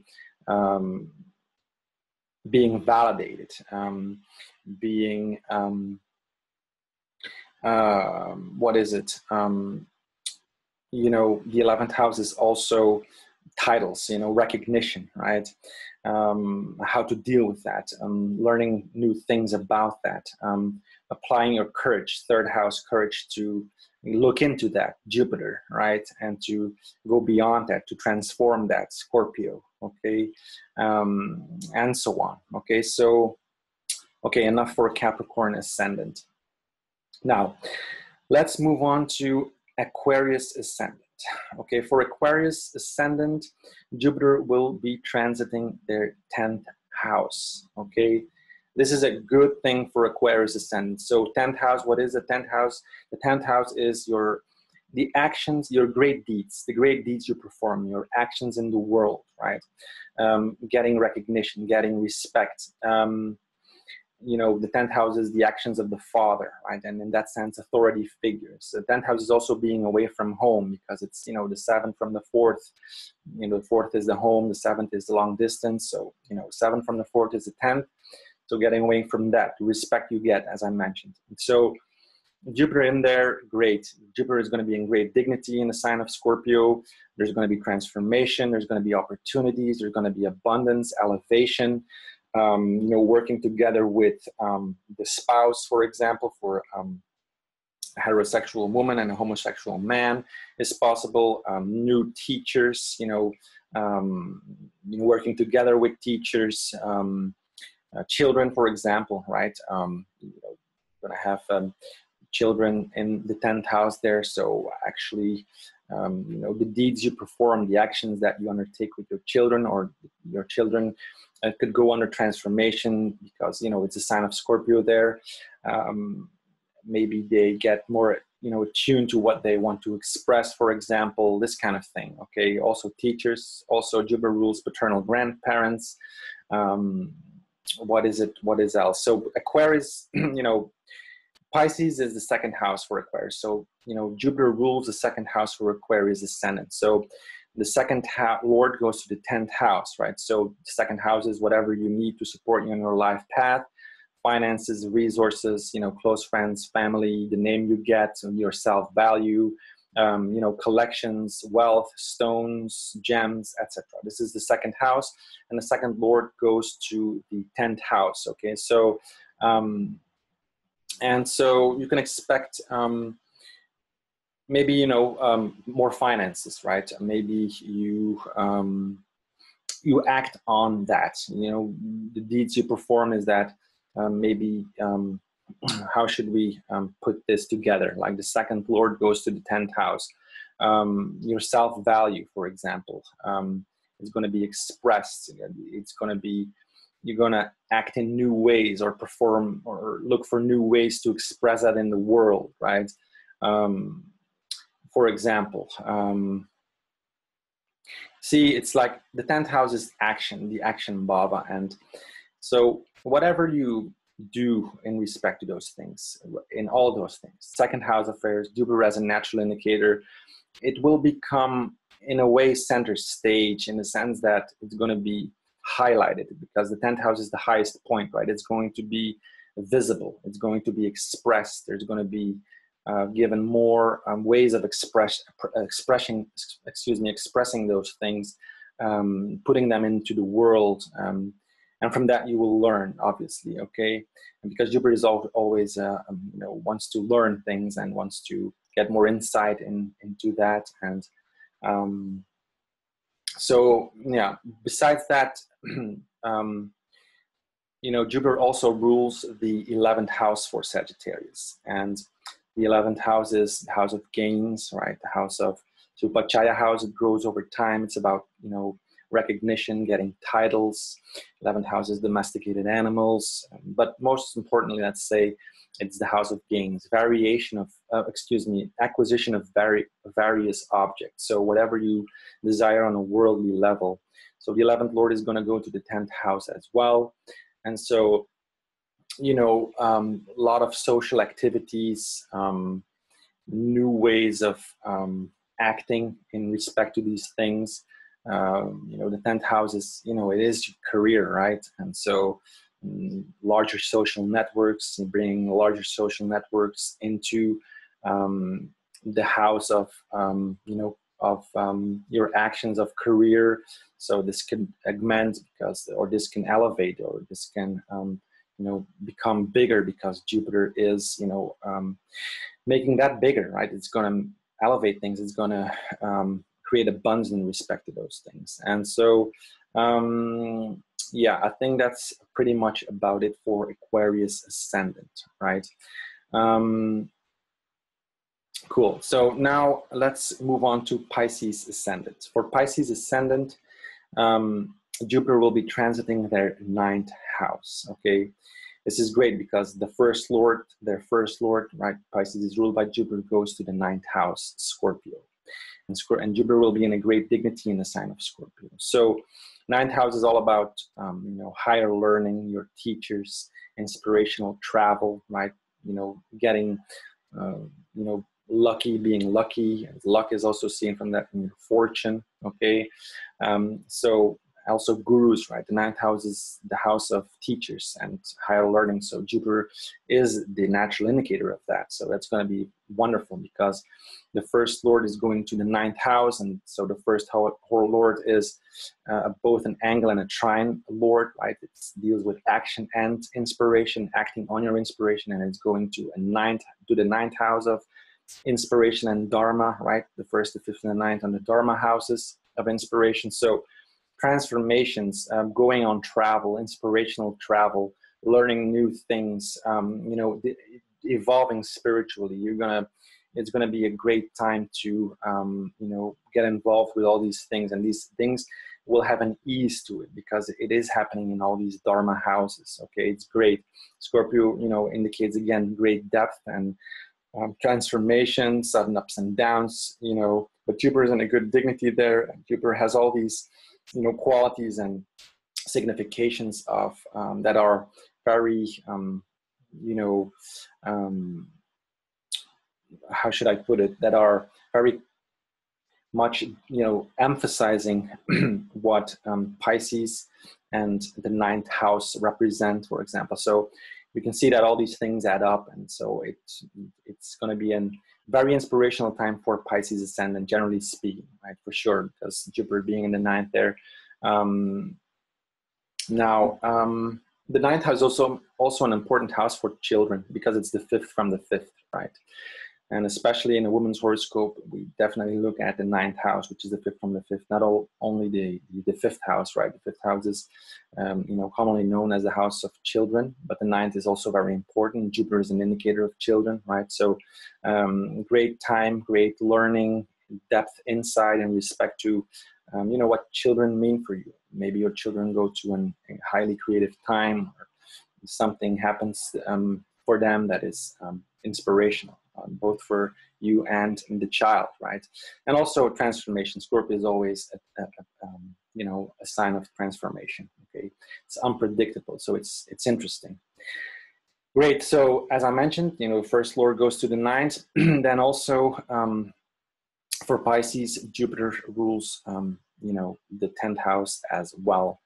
And so, you know, Jupiter is, you know, a very important planet for a Pisces Ascendant because, you know, it rules the first house, right, which is, again, an angle, an action, and a trinal, a Dharma, an inspirational house. And the 10th house is an action house. It's one of the cornerstones, right? It's one of the important houses. And the 10th house, again, has to do with, you know, the great deeds you perform, you know, the respect you get. 10th house is, you know, the actions of the father, authority figures, being away from home is also seen from the 10th house, your career, right? And so, you know, all these things, that is the 10th Lord, right? goes to the 9th house, and that's also a very strong placement. It's a strong combination because it's an angle lord that goes to an trine house, right? So I think Pisces is very much blessed because Jupiter will be, transiting their 9th house and the 10th lord and in the 9th house. Just wanted to make sure here that I'm not making any mistakes. So, 10th lord, career action, going to the 9th, the 9th of luck, 9th of expansion, the 9th house of inspiration, the 9th house of learning new things. Working with children, working with the husband is all possible. Your paternal or your grandparents can go to a great transformation, right? There could be some, good luck happening to them.